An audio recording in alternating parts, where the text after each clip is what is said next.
સાબરકાંઠામાં એચએમપી વાયરસનો નોંધાયો છે કેસ, ત્યારે બાળકના સેમ્પલને અમદાવાદ બીજે મેડિકલમાં મોકલવામાં આવ્યો છે.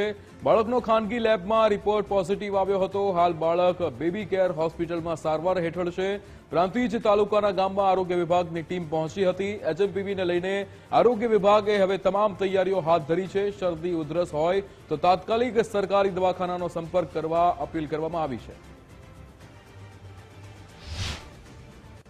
રાજ્ય સરકારની ગાઈડલાઈન મુજબ VRDL જે ડેઝિગ્નેટેડ હોય એમાં ટેસ્ટ કરાવવાનો થાય છે, એટલે એના સેમ્પલ કલેક્ટ કરી અને એનો ટેસ્ટ બીજી મેડિકલ કોલેજ માટે સેમ્પલ મોકલી આપવામાં આવેલા છે. અમે સેમ્પલના ટેસ્ટની રિઝલ્ટની રાહ જોઈ રહ્યા છે. આ ઉપરાંત જે આપણી મેડિકલ કોલેજ છે એમાં પણ વેન્ટિલેટર સાથે બેડની સુવિધાની તૈયારી કરવામાં આવી છે અને જિલ્લાના તમામ આરોગ્ય સંસ્થાઓના મેડિકલ ઓફિસર્સને પણ આ બાબતે આવા કોઈ શંકાસ્પદ કેસ મળે તેની તાત્કાલિક સારવાર કરવાની. હાલ બાળક બેબી કેર હોસ્પિટલમાં દાખલ છે અને બાળક અત્યારે સ્વસ્થ છે અને હાલ સારું છે, જેથી કરીને એને શિફ્ટ કરવાની કોઈ જરૂરિયાત થઈ નથી.